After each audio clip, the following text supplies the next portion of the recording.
Kunin po natin ang titulo. Yan ang munisipyo ng Real. Meron po tayong mga bagong nailabas na titulo na galing po ng Register of Deeds. Gagawin po natin ay ikukuha po natin ito ng certified true copy dyan po sa Register of Deeds ng Infanta Quezon. Ito po yung kanilang lumang Register of Deeds na sa ngayon hindi pa rin sila nakakalipat kasi may ginagawa pong opisina na doon po ang paglilipatan ng RD. Mayroon po tayong nakuhang mga bagong release ng title. Update po doon sa ating mga viewers, sa ating mga transaction. May dalawang titulo po tayong natapos ngayon. Ito po ay bali 5, pero may mga sitwasyon nga po na hindi sabay-sabay yung pag-release ng titulo ng RD. Meron po kaming mga naipasok, katulad po nung isa na ito, may kasabay po siya noong January. Ito yung date po na ipasok namin to ng January, dalawa siyang kasabay. Nung nakaraan po March na release na bago po mag-end yung March. So bali 2 months siya nung after namin na 2 months na i-release after naming masubmit sa RD. So dito po pala iba't iba rin yung date ng pag-release nila, depende po doon sa sitwasyon ng titulo, kasi ito po dumadaan sa examiner.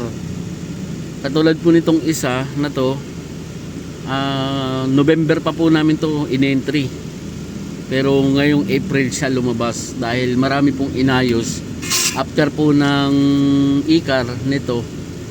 May mga inayos po na correction, kaya po mas natagalan itong isang title na to. Pero nung nakaraan po may nai-release na po tayo, yung kasabay po niyan, mga yan. Ito pa po kami mga iniintay na marirelease pa bukod dito sa dalawang ito. So doon sa ating mga viewers ay i-update po namin kayo doon sa iba pa namin transaction. Ayan, dalawang titulo ang natapos po natin uli at mayroon pa pong kasunod. Ito na po yung certified true copy nung dalawang titulo na na-release po sa atin ngayon. At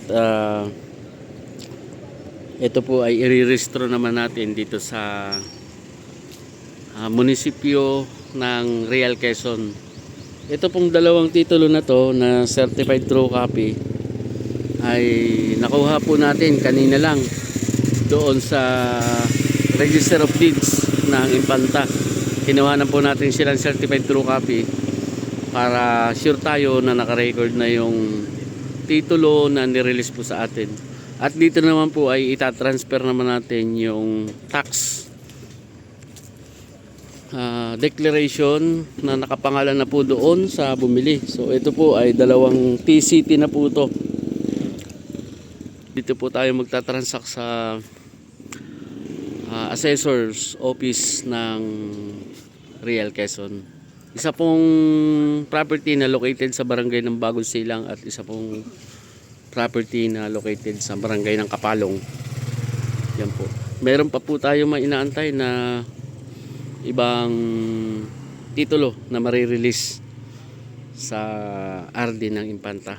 So yun.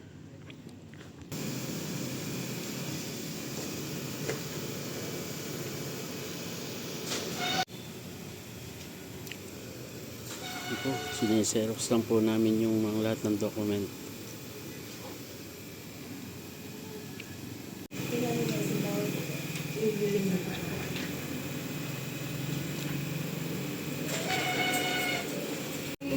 Clark, nahingi daw kay Sir Clark yung certification ka na yun. Mamaya, tatanungin natin si Sir Clark.